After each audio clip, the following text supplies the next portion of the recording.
Bismillahirrahmanirrahim. Assalamualaikum warahmatullahi wabarakatuh. Waalaikumsalam warahmatullahi wabarakatuh. Alhamdulillahilladzi hadana li hada wa ma kunna linahtadiya laula an hadanallah.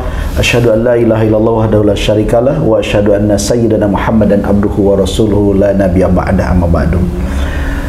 Pemirsa beriman yang dirahmati oleh Allah Subhanahu wa taala, alhamdulillah di kesempatan kali ini kami bisa kembali menjumpai Anda yang ada di berbagai wilayah, daerah, bahkan negara.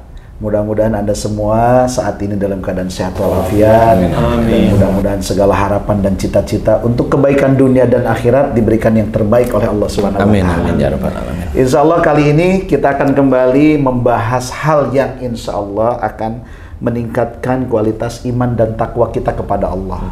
Walaupun mungkin obrolan kita ini sederhana, tetapi percayalah bahwa ada manfaat semuanya.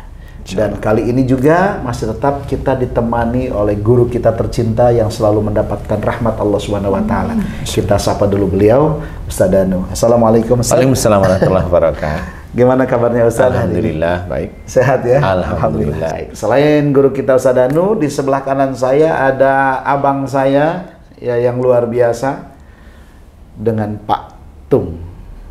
Assalamualaikum Ustaz. Waalaikumsalam. Ini Tung itu nama dari saya ada dulu mau nanya tuh. Tung itu apakah nama panggilan atau apa sih? Nama lagu Tung Keripit. Oh gitu. Bukan. Jadi apa? Kenapa jadi Tung gitu? Itu Papa yang tahu. Papa manggil saya Tung dulu. Oke. Itulah nama berarti panggilan kesayangan ya. Oke. Tapi sehat juga ya hari ini. Alhamdulillah. Alhamdulillah. Kemudian sebelah kanan. Alhamdulillah. Makanya bisa kesini. Oke, di samping Pak Tung masih tetap juga ya guru kita juga ini salah satunya adalah Bang Zai.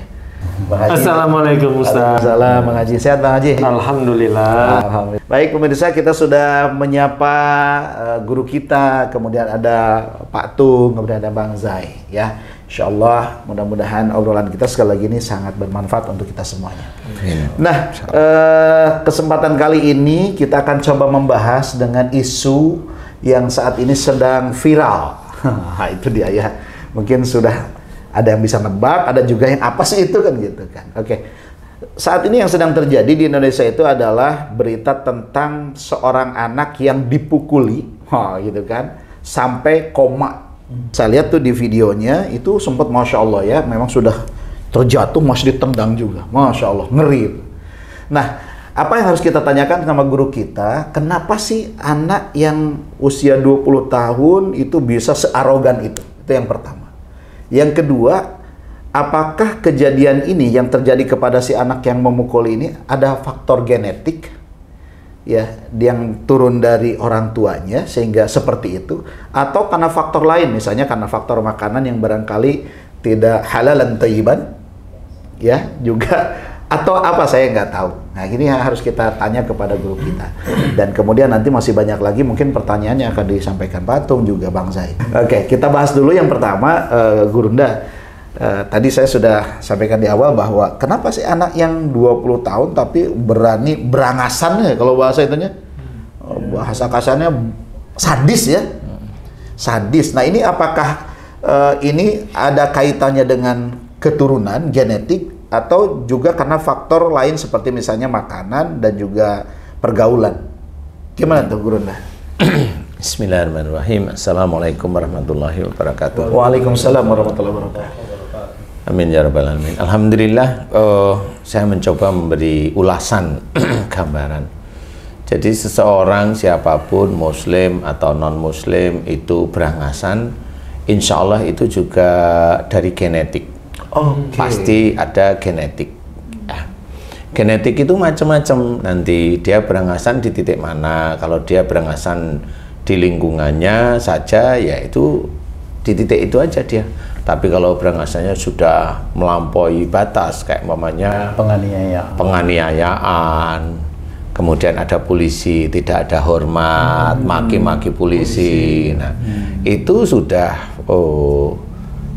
melampaui batas. Dia seperti tidak ada yang dia takuti. Nah, orang-orang yang seperti ini adalah orang-orang yang pilihan. Maksudnya pilihan apa? Kan tetap pilihan, Ustaz. Jadi orang yang berangasan itu tetap orang Pilihan, tapi negatif. Ya, kalau umpamanya di dalam Quran nggak cuma ceritanya Nabi Rasul Muhammad, Nabi Isa, Nabi Nuh, Nabi Yusuf, kan ada juga Fir'aun, ada Kanaan, gitu. Kalau Kanaan ceritanya sedikit ya. Yang banyak itu kayaknya Fir'aun. Iya, betul. Itu juga pilihan. Ya. Dipilih oleh Allah Ta'ala. Nah, disinilah genetik itu penting. Kalau kita lihat dari sisi makanan, wallahu a'lam ya. Kalau memang orang Muslim, bisalah kita pilih-pilih. Tapi kalau mamanya yang non Muslim, saya tidak tahu. Betul. Ya kan gitu ya. Betul, siap. Tidak tahu gitu loh ceritanya. Ada juga mamanya orang yang non Muslim, tapi hobinya dia sedekah. Ya ada. Banyak ya. Banyak. Mamanya Bill Gates, mamanya itu kan sedekah juga di tempat-tempat yang ini. Walaupun yang dimakan ya begitu-begitu aja. Betul. Kan nggak bisa diceritain. Kalau kita ngomong masalah halal haram dari sisi agama Islam, dia walaupun dia makanan yang haram aja, tapi dia juga sedekah. Ya, jadi di situ menurut saya makanan ini tidak bisa dimasukkan di titik itu. Oke. Ya, karena kalau kita masukkan harusnya Bill Gates itu malah lebih galak, lebih galak yang dimakan kan ya. Nyosor ya, nyosornya lebih nyosor kan gitu ya. Tapi enggak. Nah, ini kita harus bijak untuk melihat seperti itu. Nah, kalau yang kita bicarakan adalah anak umur yang 20-an tahun ini mukulin, ada hal mamanya dia dipanas-panasin. Ini orang mudah terpancing. Mudah terpancing, apa yang bisa menjadikan dia terpancing bisa aja ego. Bisa aja kebanggaan. Bisa aja dia melakukan sesuatu hal dulu tidak pernah kena hukuman. Jadi umpamanya maaf nih, umpamanya dia sekolah dulunya bolos, nggak pernah dihukum tapi dikeluarin, itu kan nggak ada hukuman yang dia itu seperti ditempeleng gitu kan, nggak ada. Punishment-nya nggak terasa sama dia. Nah, nggak ada efek jerah. Nggak ada efek jerah. Nah, di situ karena apa? Karena ada HAM. Hamburger. Nah, ya. Jadi kalau nggak ada efek jerah ya begitu, dia akan tetap akan melakukan hal yang mirip-mirip seperti itu. Baik. Mirip-mirip dilakukan lah, ya. Nah, disinilah sebenarnya karakter dari orang tua itu tetap masuk ke si anak. Kalau orang tuanya itu semaunya sendiri, ogah-ogahan, ada arogan, umpamanya pamer-pamer. Nah, ini kita bahas di titik ini nih. Kalau umpamanya si anak ini mukulin aja seperti itu, nggak ada belas kasihan umpamanya. Ini menurut saya, ya dia nggak cerdik. Cobalah kalau mukul orang itu cerdik gitu loh kalau menurut saya. Gimana tuh cerdiknya? Gimana tuh? Ya ini masa-masa lalu aja. Kalau cerdik itu mukul itu gimana caranya orang itu nggak koma, tapi cerah gitu loh. Oke. Nah itu koma tapi tidak koma. Pukul yang mana? Ya di perut lah, kan gitu aja. Itu nggak koma, paling mutah. Jangan di ulu hati. Saya kasih tahu lah ya. Waduh, ini bahaya nih. Boleh dilanjut dulu, dilanjut dulu. Iya. Jadi di perut, jangan di kepala, jangan diinjak, jangan ditendang di titik-titik tertentu walaupun dia ngawur. Ngawurnya dia ini sebenarnya itu rangkaian dari cerita Allah sebenarnya. Cerita Allah, semuanya ini adalah cerita Allah, termasuk Pak Freddy Sambo itu cerita Allah sebenarnya yang dimunculkan oleh Allah Ta'ala dengan dari sisi kepolisian, dari dia jenderalnya, dari dia merencanakan membunuhnya umpamanya. Ini kan menurut pengadilan ya, saya mengutarakan lagi. Nah ini cerita Allah ceritanya. Cerita Allah yang dimunculkan. Bagaimanapun juga walaupun beliau itu berpangkat tinggi ya begitulah. Selesai juga. Bukan cuma selesai, cara berpikirnya ya begitu-begitu aja. Sama seperti anak 20 tahun tadi, kan begitu ya. Jadi begitu, itu cerita Allah. Nah sama, anak 20 tahun ini trigger aja sebenarnya. Karena ada sesuatu di balik itu ya. Karena ada sesuatu di orang tua anak ini, ada sesuatu. Allah mau memunculkan. Jadi kenapa yang dimunculkan anaknya, kemudian yang dipukulin kok teman-teman dari Bansor. Ya, GP Ansor. GP Ansor ya, GP Ansor. Lah, kan sudah jelas GP Ansor itu teman-teman dari Nahdliyin dan dia termasuk petingginya, ya otomatis begini menyatu. Kalau sudah menyatu, nah pasti negara ikutan. Kenapa negara ikutan? Karena teman-teman Nahdliyin banyak yang ada di negara, pemerintahan. Normal lah seperti itu, ya. Kalau ada orang cewek yang ngomong persoalan ini agama, itu bodoh itu cewek itu. Cewek itu bodoh. Walaupun dia orang politik, bodoh. Ini bukan masalah agama, ini masalah mukul sampai klenger. Ya kan gitu ya. Karena dia belum pernah dipukul sampai klenger. Kalau dia dipukul sampai klenger, ngomonglah masalah politik ya. Jangan ngomong dipukul kan gitu ya. Jadi di sini ini bodoh itu cewek itu. Siapa? Cari aja ada kok. Nah, disinilah sebenarnya skenario dari Allah. Skenarionya gimana? Akhirnya negara berkumpul siapa yang mukul. Nggak taunya orang Ditjen Pajak. Ya kan, yang selama ini tertutup rapi sekali, rapi banget. Sebentar ini kau bilang rapinya, rapi banget. Ya kan saya juga bayar pajak. Sama. Saya tuh sampai didatengin ke rumah. Jadi tahu rapi banget gitu loh maksudnya. Ya serapi-rapinya kalau itu adalah skenario Allah Ta'ala, kebongkarlah. Budal. Dan yang umpamanya orang tuanya ada yang hedon, memang sering di medsos pamer ini pamer itu, ya normal lah. Ya orang punya uang kan gitu ya. Pamer di sini, pamer di situ, ya akhirnya sekarang diambilin. Lah ya mau ngapain diambilin? Pamerin aja sekalian kan gitu ya. Nah, disinilah Allah itu skenarionya dibuka bahwa di negaramu Indonesia itu masih ada orang yang rapi menyimpan kekayaan dan dia orang pejabat negara. Bongkar. Nah, akhirnya karena memang ini sudah skenario Allah, teman-teman dari Nahdliyin bersatu, ya akhirnya ceritalah. Menteri Agama nengokin. Nah, Menteri Agama nengokin itu kan ya sudah, berarti udah menyatu. Ya, Ibu Sri Mulyani mulai oker. Ya paling nanti bapaknya dipeti, dikotakkan, dipeti busukkan kan begitu-begitu. Saya nggak tahu ya, saya nggak tahu. Karena saya bukan ASN ya. Itu ASN bukan ASN ya? ASN. Istilahnya kalau Pak Tung itu duduk manis. Duduk manis itu artinya apa, Pak? Duduk manis nggak ada meja. Duduk gini. Jadi itu jabatan ada, tapi cuma absen, duduk lagi nggak ada dikerjain. Seperti itu kata Pak Tung, duduk manis. Ya. Nanti kita lihat nanti siapa tahu kerjaan IKN itu ada yang gagal juga itu nanti ya. Duduk manis juga. Nanti kontraktornya didudukin manis itu ya. Ada itu. Saya sudah lihat itu. Tapi nggak apa-apa. Nanti kita bicarakan mana yang namanya efisien ya. Jadi si anak ini memang karena karakternya akhirnya orang Jawa bilang itu anak polah bopo kepradan. Apa itu? Anaknya yang bikin masalah, bapaknya ikut kena masalah. Oke. Gitu. Atau tidak makan nangkanya, tetapi kena getahnya. Nah itu sama seperti itu. Tapi itu tetap skenario Allah. Lagunya Maggie Z itu.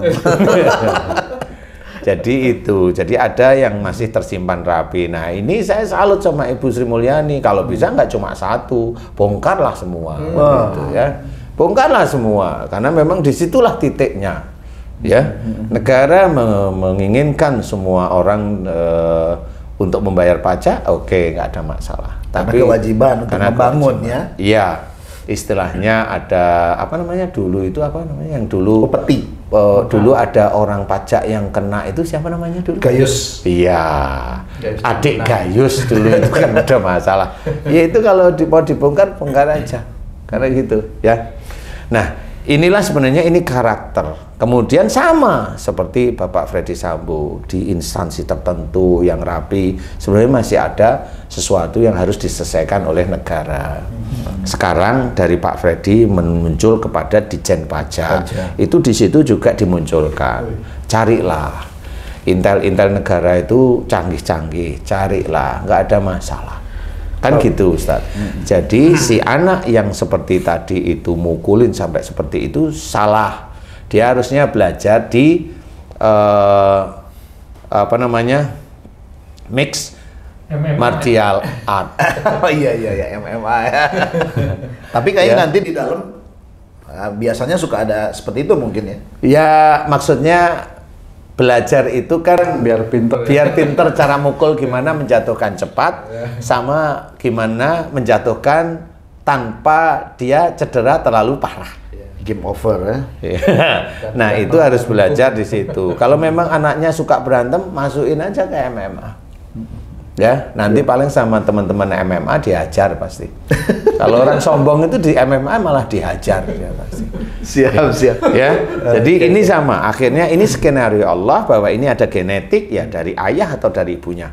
Kalau momennya dari ibunya, saya dengar-dengar di berita-berita itu ibunya hedon, berarti ada kebanggaan.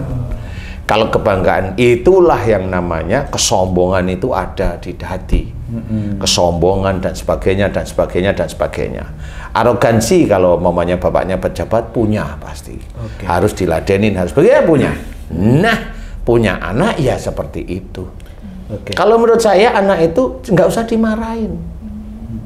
Kalau memang sudah terjadi seperti itu, masukkan kantor polisi. Selesai.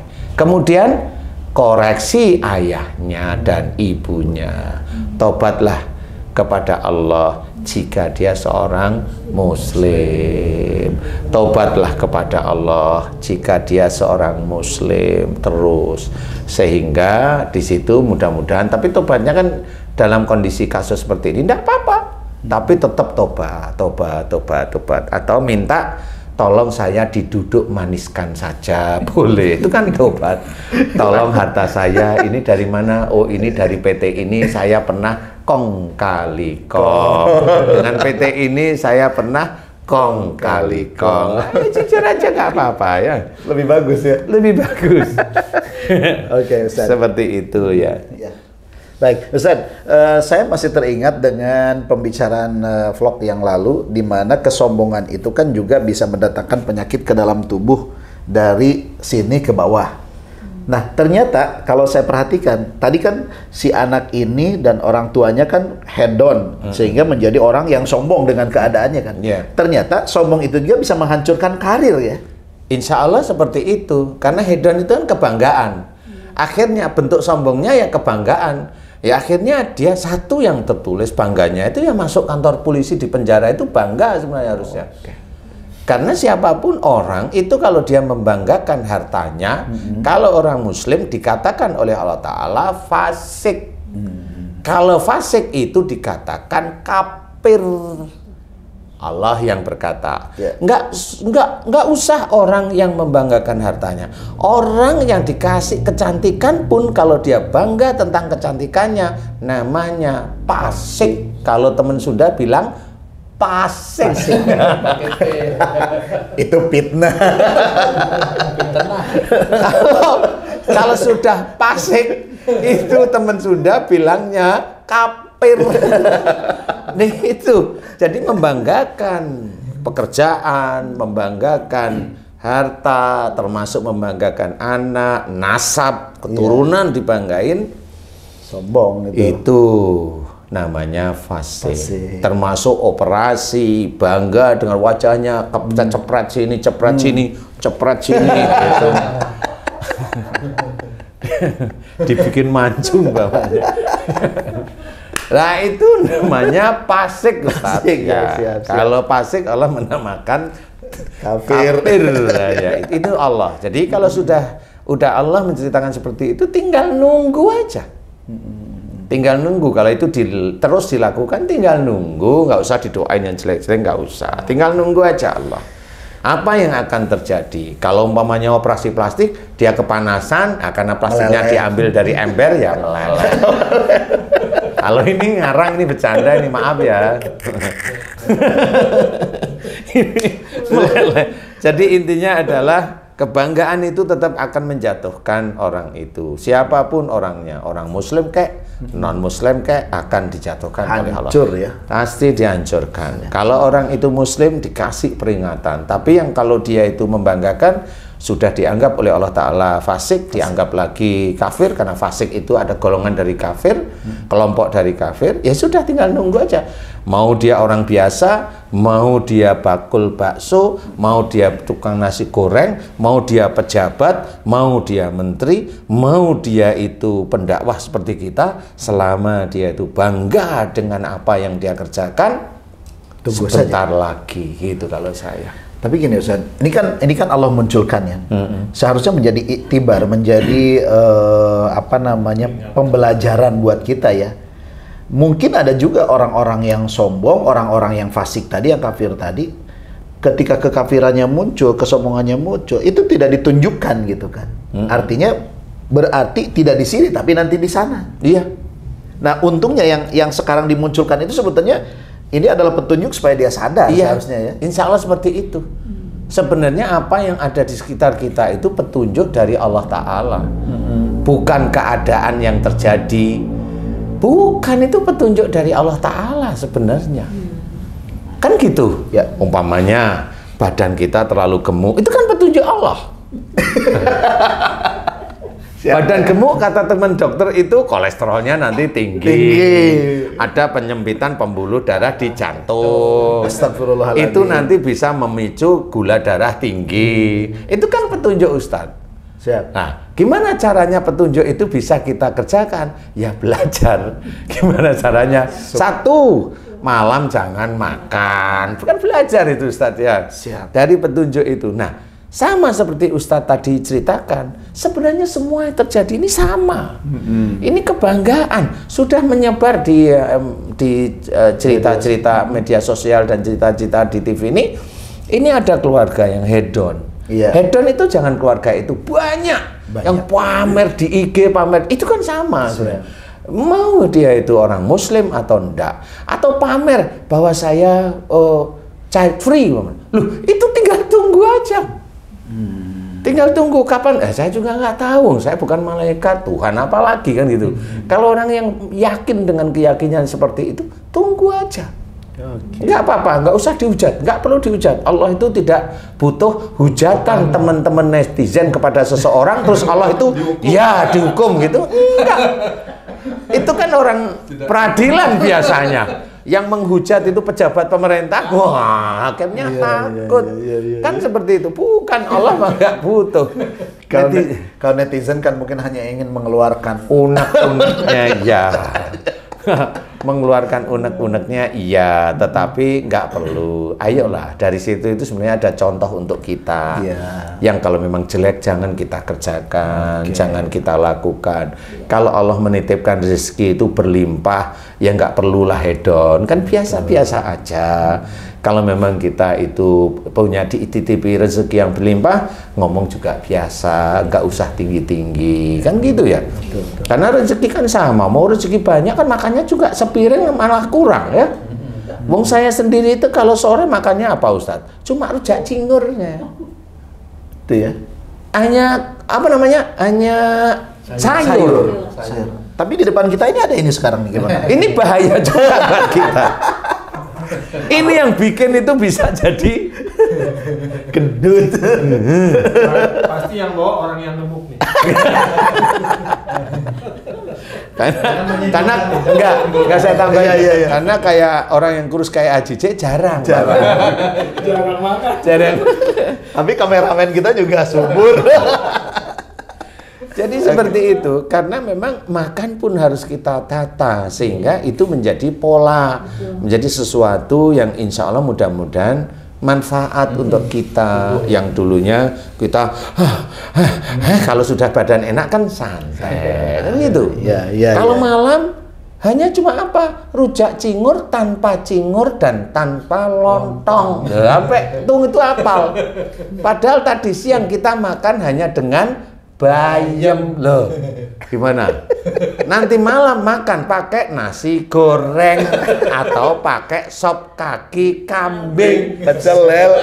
pecel lele. Siapa yang suka gitu, Ustaz? Nggak tahu. Nggak tahu ya. Oke. Ya, jadi intinya adalah jangan kita itu hedon. Kalau Allah memberikan kecukupan harta, makan tuh ya secukupnya aja. Lu terus harta banyak itu untuk apa? Akan banyak saudara kita itu yang butuh. Ayo kita syiar di titik itu, berikan titik, berikan tempat untuk kita syiar, mensedekahkan harta kita untuk saudara-saudara kita. Masya Allah. Jangan sampai iman itu rusak hanya gara-gara satu kantong kresek isinya minyak goreng, Indomie, sama gula pasir, teh kopi, sama uang 100.000 Dolar. rupiah. Nah itu dengan gitu yang dulunya Muslim jadi Berubah. Kita jangan koar-koar aja yang Muslim. Itu gara-gara itu yang di sana, gara-gara itu bencana itu kan gara-gara. Lu ngapain koar-koar? Diam, kerjakan, keluarkan. Kan gitu. Jadi intinya adalah syiar kan nggak cuma bilisan, Iya. kan? Perlu ada perbuatan, perlu ada action ya. Iya, seperti itu. Makan ya cuma segitu-gitu aja. Nah, nanti kalau orang-orang yang diberi harta banyak oleh Allah Ta'ala, kalau itu disumbang-sumbangkan, termasuk tadi saya bilang Bill Gates itu kan menyumbangkan berapa triliun. Iya. Ya kita contoh yang baik. Kan gitu ya.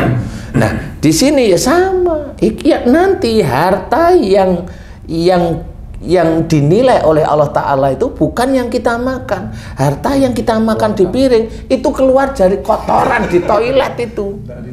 Nggak ditengok lagi. Udah, itu udah selesai. Kan gitu.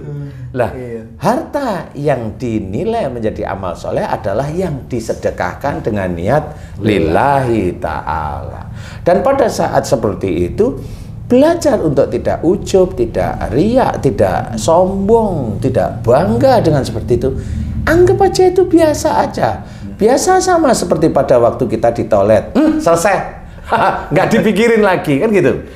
Harta yang ditinggal seorang manusia muslim atau non-muslim, itu harta itu untuk rayahan anak istri atau anak-anak. Rayahan itu apa? Rebutan. Ya. Kalau kita bilang jadi waris ya ada, tapi kebanyakan rebutan.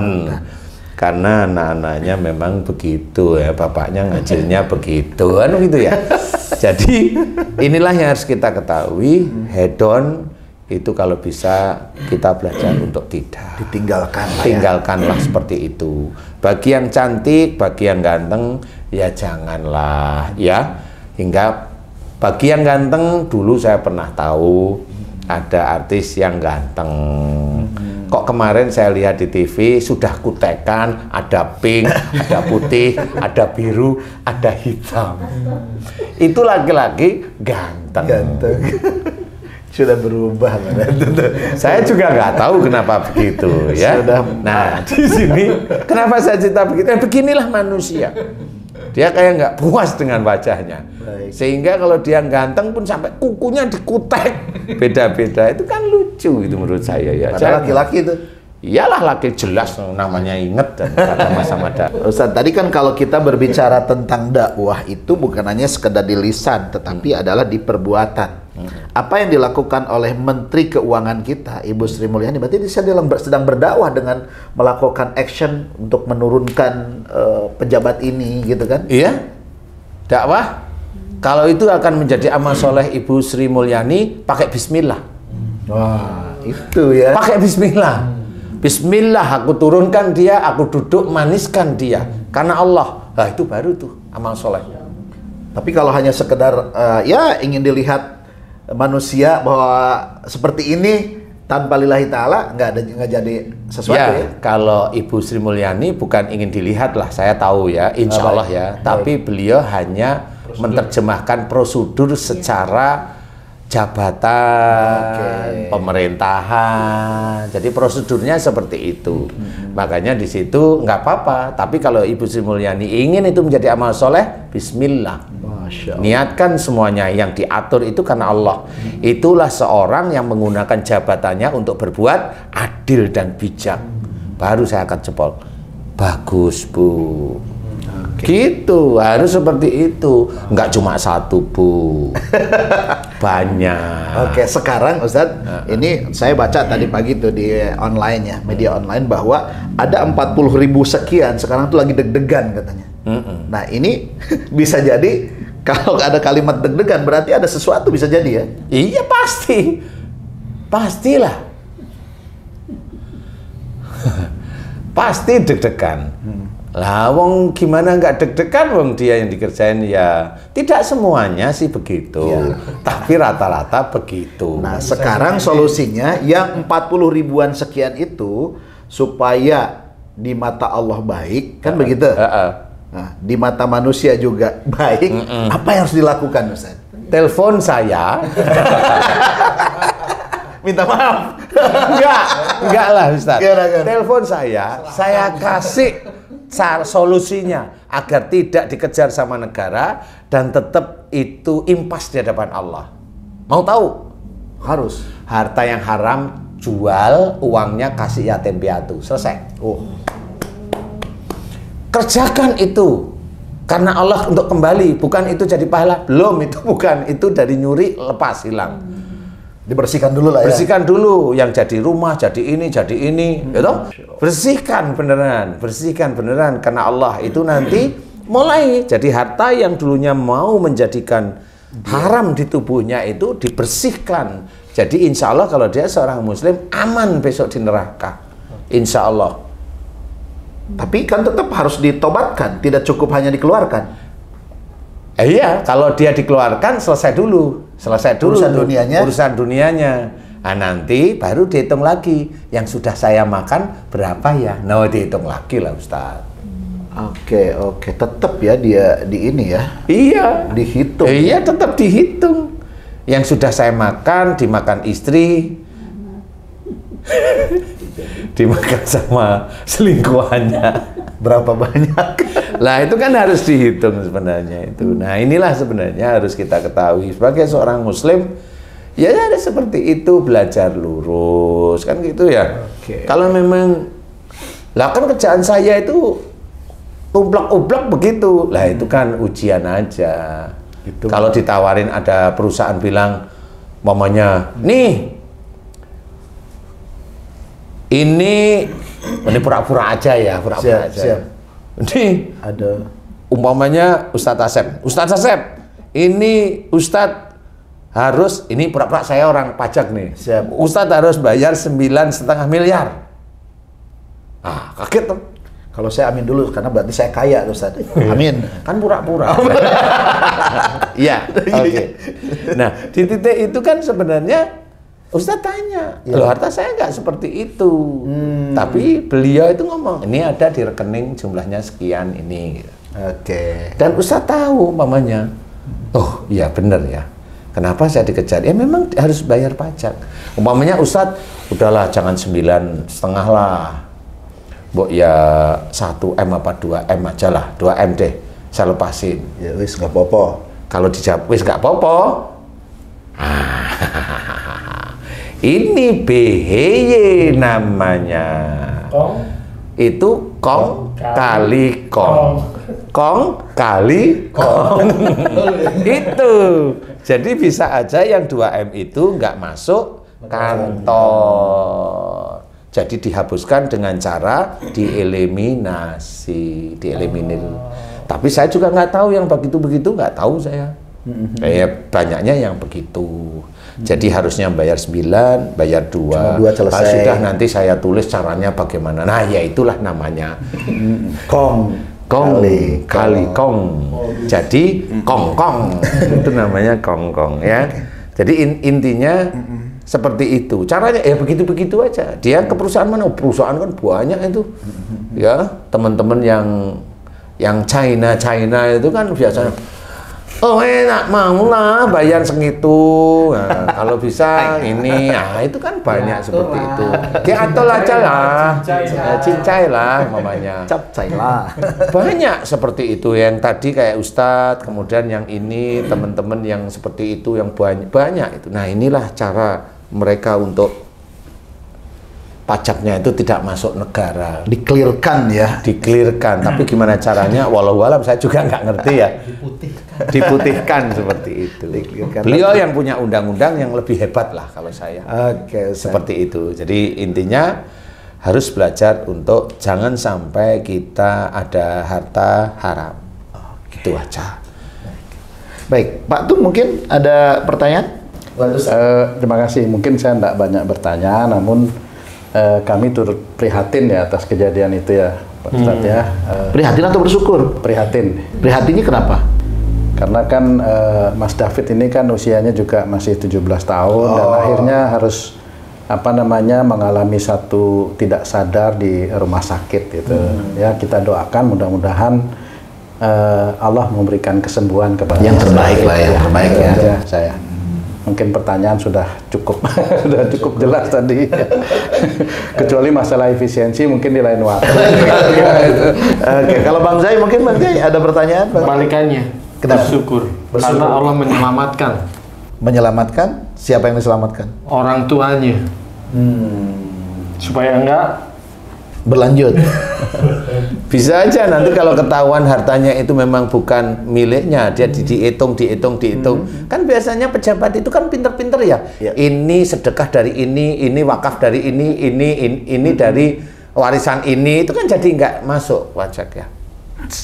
Warisannya. Iya, banyak lah seperti itu ya. Walaupun warisan itu ada sekian persen mamanya, tapi dia kan pinter. Oh, berarti saya ngaku ini dari ini dari ini kan gitu ya.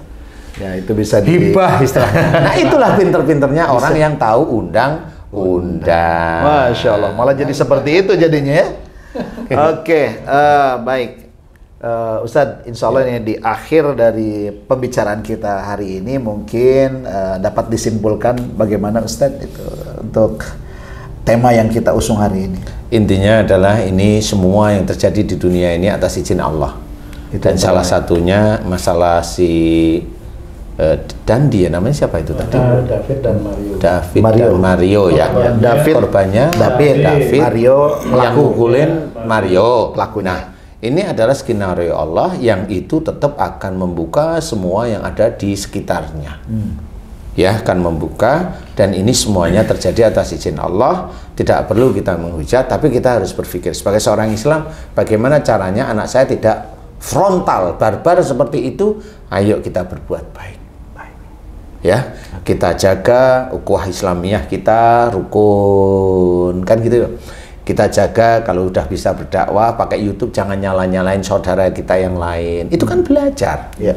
Jangan merasa benar itu milik Allah, kan gitu ya. Betul. Kalau mengingatkan janganlah di majelis, karena mengingatkan di majelis kan sudah diingatkan oleh Rasul, tidak boleh. Nah kalau dia lupa, ya sudah, dia akan menerima akibatnya. Bagaimana menerima? Ya nanti dilihat aja. Ayolah kita ingatkan, yang penting kita belajar, jangan sampai anak kita begitu. Gimana? Ayo dari kita dulu. Ya. Belajar dari makanan, kita makan yang halal, yang thayyib, kan gitu ya. Kemudian dari perilaku, jangan perilaku yang barbar, sombong, arogan, menang-menangan, ingin dipuja, ingin dilihat, ingin diladenin. Kan gitu, pejabat itu di Indonesia rata-rata ingin diladenin. Tidak semua sih, tapi ya hampir semua. Tidak semua, ya semua. Kan gitu, kalau marah, sudah kemana-mana nih. Nah, cuma kita harus belajar. Sebagai seorang muslim, harus belajar semuanya. Yang orang biasa, yang istilahnya bakul nasi goreng, bakul bakso, atau pensiunan, atau menteri, kalau memang dilebihkan sesuatu dari Allah Ta'ala kepada kita, ayolah kita tetap tawadu aja. Itu kan titipan ya. Semuanya titipan. Yang kita kejar adalah bagaimana kita caranya untuk meraih surga. Seperti itu. Ayo, banyak kajian-kajian dari guru-guru kita yang baik, ayo kita amalkan di dalam kehidupan sehari-hari. Mudah-mudahan nanti kita sampailah, insya Allah ya. Amin. Amin, amin. Baik, Ustaz, terima kasih atas pencerahannya hari ini yang sangat luar biasa. Ada satu pepatah mengatakan bahwa sepandai-pandai kita menyembunyikan bangkai, pada akhirnya baunya tercium juga. Jadi mungkin pepatah ini bisa jadi menjadi salah satu gambaran bahwa saat ini banyak di antara kita menyembunyikan sesuatu, ya, tapi pada akhirnya terungkap juga. Maka sebelum Allah ungkapkan, lebih bagus kita bertobat. Tobatnya bukan hanya astagfirullahaladzim, tapi merubah perilaku. Bagi saudara-saudara kita yang saat ini masih berada di instansi yang saat ini sedang hangat dibicarakan, ya, yang katanya kurang lebih 40.000 sekian, maka tadi Ustadz sudah menyampaikan, segeralah keluarkan supaya Allah tutupi dan bertobatlah. Dan bukan hanya itu, tentunya bagi yang lain juga, banyak instansi di Indonesia yang mungkin bisa jadi ini sebetulnya adalah yang terkecil. Ada lagi yang lebih besar yang tunggu saja akan Allah bukakan dengan caranya. Sampai jumpa para pemirsa, mudah-mudahan apa yang kita bahas hari ini sekali lagi bermanfaat untuk meningkatkan keimanan dan ketakwaan kita kepada Allah. Amin. Tidak berusaha untuk menyindir siapapun, karena semuanya pasti kita manusia yang pernah melakukan kesalahan. Sebaik-baik manusia adalah yang bertobat kepada Allah. Sampai jumpa lagi, mohon maaf lahir dan batin. Akhir kata, wassalamualaikum warahmatullahi wabarakatuh. Waalaikumsalam warahmatullahi wabarakatuh. Alhamdulillah.